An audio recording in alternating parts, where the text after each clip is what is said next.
Atos dos Apóstolos. Então pareceu bem aos apóstolos e aos presbíteros, com toda a igreja, tendo elegido homens dentre eles, enviá-los juntamente com Paulo e Barnabé a Antioquia. Foram Judas, chamado Barsabás, e Silas, homens notáveis entre os irmãos, escrevendo por mão deles. Os irmãos, tanto os apóstolos como os presbíteros, aos irmãos de entre os gentios em Antioquia, Síria e Cilícia, saudações.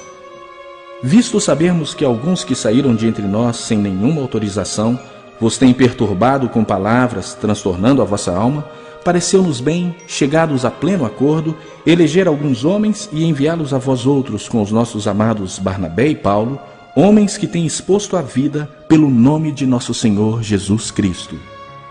Enviamos, portanto, Judas e Silas, os quais pessoalmente vos dirão também estas coisas. Pois pareceu bem ao Espírito Santo e a nós não vos impor maior encargo além dessas coisas essenciais, que vos abstenhais das coisas sacrificadas a ídolos, bem como do sangue, da carne de animais sufocados e das relações sexuais ilícitas. Destas coisas fareis bem se vos guardardes. Saúde. Os que foram enviados desceram logo para Antioquia e, tendo reunido a comunidade, entregaram a epístola. Quando a leram, sobremaneira se alegraram pelo conforto recebido. Judas e Silas, que eram também profetas, consolaram os irmãos com muitos conselhos e os fortaleceram. Tendo-se demorado ali por algum tempo, os irmãos os deixaram voltar em paz aos que os enviaram. Mas pareceu bem a Silas permanecer ali. Paulo e Barnabé demoraram-se em Antioquia, ensinando e pregando com muitos outros a palavra do Senhor. Alguns dias depois, disse Paulo a Barnabé: voltemos agora para visitar os irmãos por todas as cidades nas quais anunciamos a palavra do Senhor, para ver como passam. E Barnabé queria levar também a João, chamado Marcos. Mas Paulo não achava justo levarem aquele que se afastara desde a Panfília, não os acompanhando no trabalho. Houve entre eles tal desavença que vieram a separar-se. Então Barnabé, levando consigo a Marcos, navegou para Chipre. Mas Paulo, tendo escolhido a Silas, partiu encomendado pelos irmãos à graça do Senhor. E passou pela Síria e Cilícia, confirmando as igrejas. Juízes, capítulo 1. Depois que Josué morreu, o povo de Israel perguntou a Deus, o Senhor: qual das nossas tribos vai ser a primeira a atacar os cananeus? O Senhor respondeu: o povo de Judá vai primeiro, porque eu lhe dei a terra.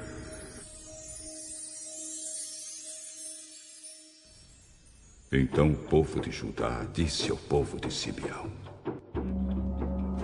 vamos juntos! A terra que nos foi dada! E lutemos contra os cananeus. Depois, iremos juntos à terra que for dada a vocês. Assim as tribos de Simeão e de Judá foram guerrear juntas.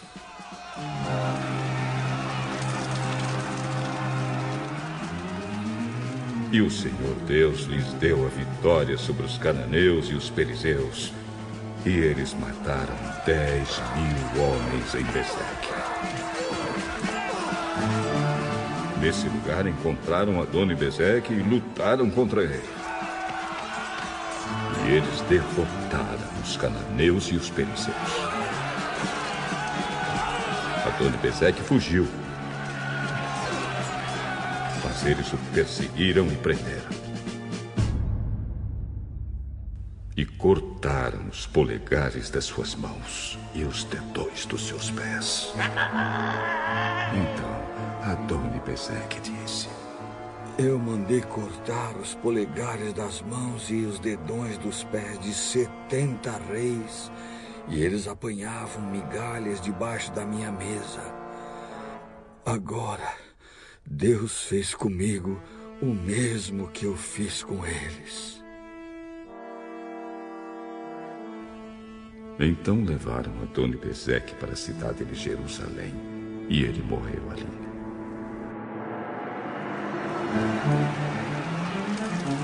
Os homens de Judá atacaram Jerusalém e a conquistaram. Mataram seus moradores e puseram fogo na cidade.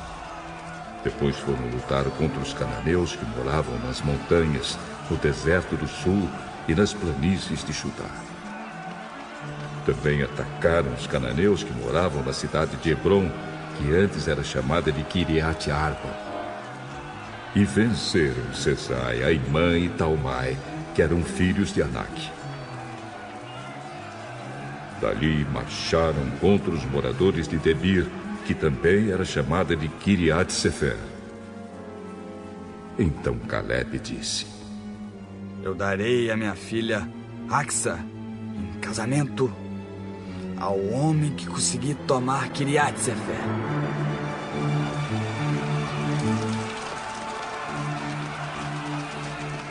Otoniel conquistou a cidade. Ele era filho de Kenaz, o irmão mais novo de Caleb. Então Caleb lhe deu a sua filha Axa em casamento. Quando Axa foi morar com Otoniel, ela insistiu com ele que pedisse ao pai dela algumas terras. Axa foi para o lugar onde Caleb estava. E quando ela desceu do jumento, o seu pai perguntou: O que é que você quer? Eu quero um presente. Já que o senhor me deu uma terra seca, me dê também algumas fontes d'água. Então Caleb lhe deu as fontes que ficavam nas terras altas e nas baixas. Os descendentes do sogro de Moisés, que era queneu, saíram com o povo de Judá e foram de Jericó, a cidade das palmeiras, para o deserto de Judá, que fica ao sul de Arade. E ali viveram com os amalequitas. O povo de Judá e o de Simeão se juntaram e atacaram os cananeus na cidade de Zefate. Em nome de Deus, eles destruíram completamente a cidade e mudaram seu nome para Horma. Eles não tomaram Gaza, Asquelon e Ecrom e os seus territórios vizinhos. O Senhor Deus ajudou o povo de Judá e eles conquistaram a região das montanhas. Mas não puderam expulsar os moradores do litoral porque estes tinham carros de ferro. Como Moisés havia mandado, a cidade de Hebrom foi dada a Caleb. E ele pôs para fora dali os 3 filhos de Anak. Mas o povo da tribo de Benjamim não expulsou os jebuseus que moravam na cidade de Jerusalém. E os jebuseus dali vivem com o povo de Benjamim até hoje. O povo das tribos de José, isto é, Efraim e Manassés, também saiu.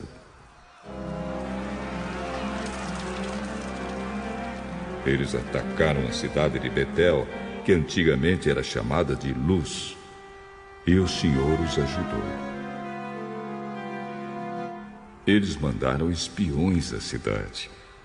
Estes viram um homem que ia saindo e lhe disseram: Como podemos entrar na cidade? Diga, e não mataremos você. Então, o homem mostrou a entrada.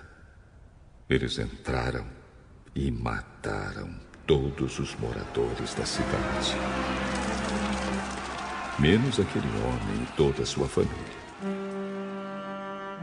Então ele foi para a terra dos heteus, construiu ali uma cidade e lhe deu o nome de Luz. E esse é o seu nome até hoje.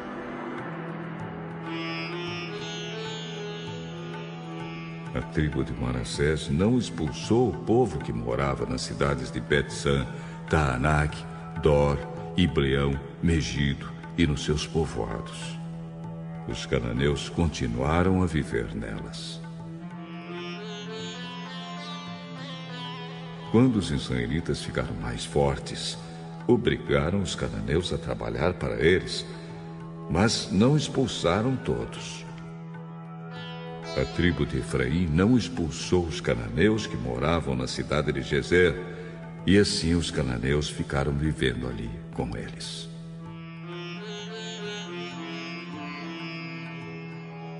A tribo de Zebulon não expulsou o povo que vivia na cidade de Quitron e Naalol. Os cananeus viveram com eles, mas eram obrigados a trabalhar para eles. A tribo de Azer não expulsou o povo que vivia nas cidades de Aco, Sidom, Alabe, Aquzibe, Elba, Afeca e Reobe. O povo de Azer viveu com os cananeus que moravam ali, pois eles não tinham sido expulsos. A tribo de Naphtali não expulsou o povo que morava nas cidades de Bet-Semes e Bet-Anate.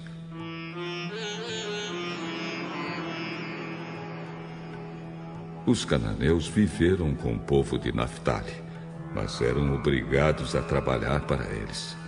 Os amorreus forçaram a tribo de Dan a se retirar para as montanhas e não os deixavam descer ao vale.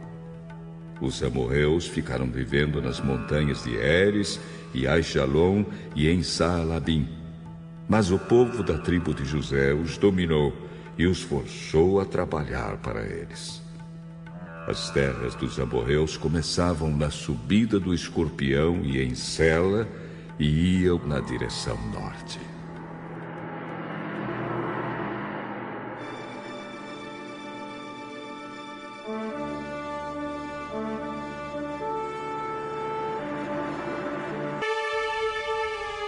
Jó, capítulo 33.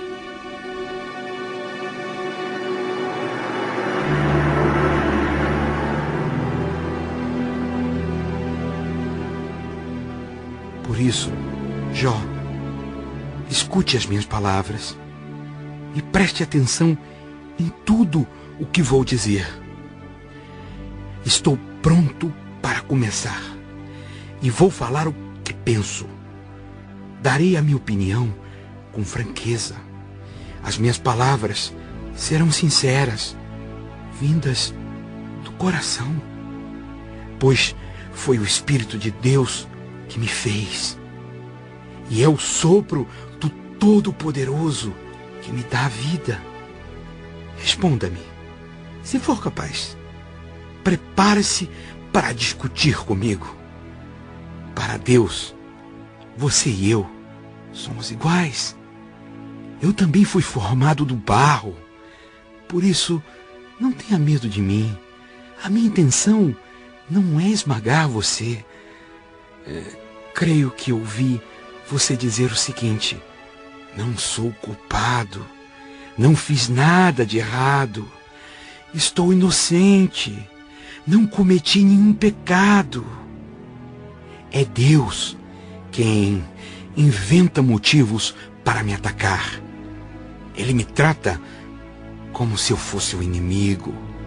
Ele amarrou os meus pés com correntes e fica vigiando tudo o que eu faço.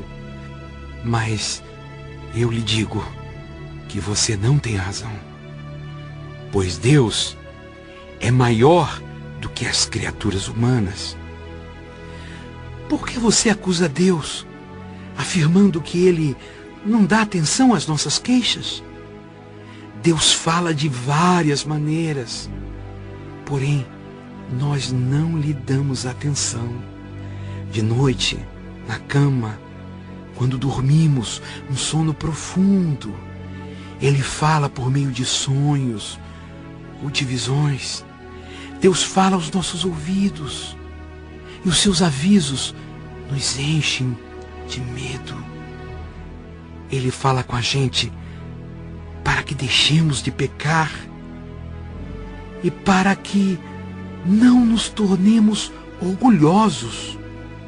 Assim, Ele nos livra da morte e não deixa que nos joguem na sepultura. Outras vezes, Deus castiga com doenças e com fortes dores que não passam. O doente perde o apetite e não quer nem ver as comidas mais gostosas. Ele emagrece, vai se acabando e no fim vira pele e osso. Ele está às portas da morte. Logo será levado para a sepultura. Pode ser que ele venha a ser socorrido por um anjo, um dos milhares de anjos de Deus que ensinam a gente a fazer o que é certo. O anjo terá pena dele e pedirá a Deus: solta-o. Ele não deve descer ao mundo dos mortos. Aqui está o pagamento do seu resgate. Então, ele terá saúde novamente. E o seu corpo será forte, como era na juventude. Quando orar, Deus o atenderá. Ele o adorará com alegria. E Deus o aceitará de novo como um homem direito. Ele dirá a todos: pequei, cometi injustiças, mas Deus não me castigou. Ele me salvou da morte. Eu ainda posso ver a luz. Deus faz tudo isso com a gente e faz várias vezes. Ele não deixa que morramos e assim continuamos a ser iluminados pela luz da vida. Agora, Jó, escute com atenção. Fique calado, pois vou falar. Se você tem alguma coisa a dizer, responda, pois eu gostaria de lhe dar razão. Se não, fique calado e escute, que eu lhe ensinarei como ser sábio.